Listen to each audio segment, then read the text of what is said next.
Justice League Warworld to już 10. część uniwersum, cyklu, jak zwał, tak zwał, który został nazwany Tomorrowverse i rzeczywiście no, jest tego całe mnóstwo, możesz sprawdzić, no, 10 produkcji. Film, właściwie animacja, ale jak zwał, tak zwał oczywiście, który zaczyna się w bardzo nieoczywisty sposób, bo mamy Ligę Sprawiedliwości, wiadomo, i jest Dziki Zachód.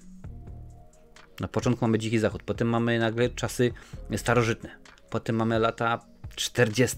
i tak dalej. Rzeczywiście dosyć konkretnie skakanie. Wszystko po to, żeby dowiedzieć się, że no właśnie, ale czemu to nie powiem, bo akurat nie chcę zdradzić, mówiąc, o proszę bardzo, pojawia się ten i ten.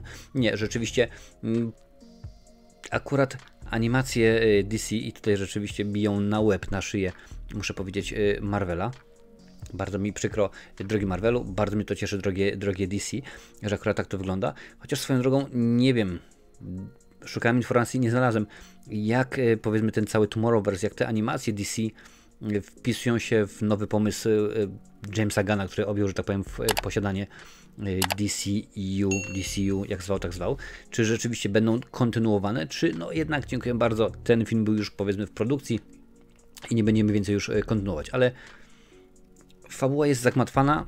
Tak, naprawdę przez dobre pierwsze 20-30 minut zastanawiam się, ale o co chodzi?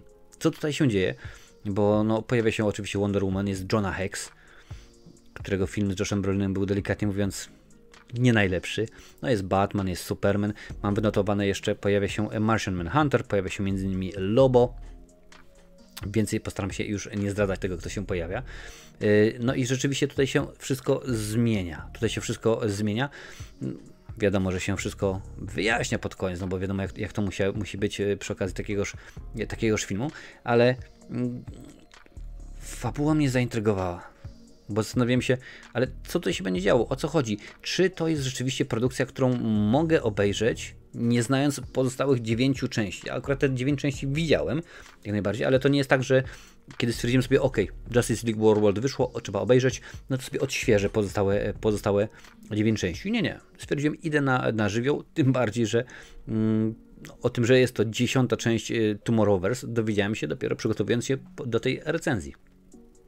Wiadomo, że oczywiście tak czasami jest, zdarza się, ale jak najbardziej ten film można obejrzeć bez znajomości poprzednich części, nic się nie stanie.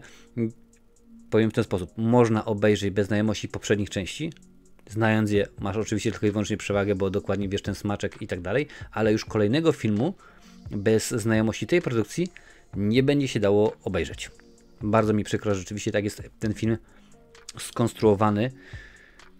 Coś na zasadzie Mission Impossible, tej ostatniej, która była Dead Reckoning Part 1 bodajże, albo Szybcy i Wściekli też tak jest rzeczywiście, że niby film się skończył, bo skończyła się fabuła, ale coś będzie się dalej rzeczywiście toczyło, więc akurat tak to jest zrobione tym razem.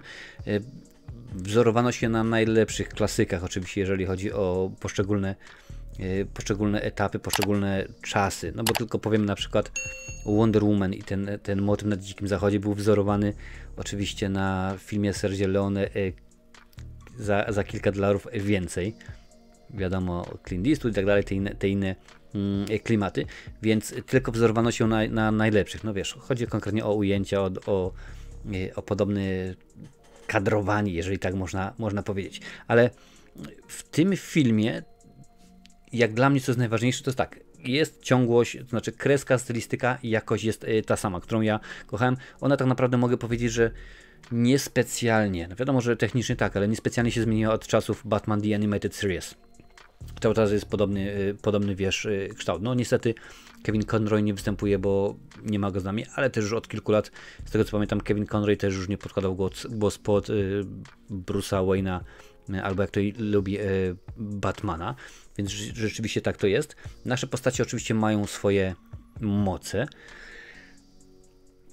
i to wszystko musi ci wystarczyć, bo nie chcę akurat zdradzać fabuły, bo mówiąc na przykład kto się pojawia, kto jest złoczyńcą w tymże filmie, no już byś się mogła domyślić o co chodzi, czemu rzeczywiście mamy czasy starożytne, czemu mamy dinozaury, można byłoby rzec, czemu mamy Dziki Zachód, a tutaj z innej strony mamy lata 40. i to i tamto się wszystko zgadza, ale fabularnie jest rzeczywiście intrygująco.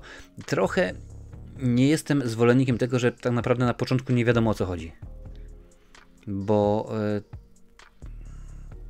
tak było, że przez pierwsze powiedzmy tam kilkanaście minut, 20 minut zastanawiam się, ale o co chodzi, co to jest, co tu się będzie działo, ale znając oczywiście świat komiksów, no to wiadomo, że tam się może wydarzyć wszystko, więc oglądamy, śledzimy. Tak miałem przy okazji między innymi jednego z serialu o Gwiezdnych Wojnach, Wojny Klonów, kiedy tak postanowiłem sobie przeskakiwać troszeczkę, a to się okazało, że to nie jest fabuła. Fabuła nie jest po kolei. Ale Justice League Warworld, tak, jak najbardziej polecam obejrzeć. Niestety nie jest to kino wybitne, bo o ile fabularnie jest rzeczywiście dobrze, mamy ciekawe postacie, to fabuła jest relatywnie miałka. Że tak powiem, jestem zainteresowany, ciekawi mnie co się dzieje, ale nie są to wydarzenia tak bardzo wciągające, intrygujące, że muszę powiedzieć, ja już normalnie czekam aż wyjdzie 11 część Tomorrowverse, niech będzie kolejna Liga Sprawiedliwości Justice League, bo to po prostu było coś pięknego, coś super, ja muszę zobaczyć. No nie, tak raczej oglądałem i tak może być, tak bardziej może być. Może też rzeczywiście jest już taka sytuacja, że słuchaj, 10 część, troszeczkę żeśmy się już zasiedzieli, że w tym momencie już nie powinniśmy oglądać akurat tej produkcji, nie powinniśmy jej tworzyć w ogóle, bo trochę nam się już fabuła rozmywa. Wiesz, przy okazji 10, 11 części, nie zawsze to, jeżeli mamy dobrego pomysłu, wygląda fajnie, sensownie i ciekawie, a tutaj wygląda tylko niestety dobrze, więc film tobie polecę. Jak chcesz wiedzieć jaka jest ocena, to sprawdź sobie na Filmwebie, tam jest wszystko dokładnie napisane. A Batman, Superman, Wonder Woman, ja mówię jeszcze Martian Manhunter czy rzeczywiście Lobo dają radę. Oczywiście, że tak. Ty daj radę i udostępnij tę recenzję na swoich mediach społecznościowych.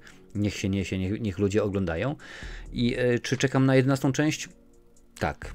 Ale to już nie jest takie wyczekiwanie, że naprawdę 2-3 dni po premierze, czy tam nawet w dniu premiery, bo to różnie jest, pojawiają się te rzeczy w Europie.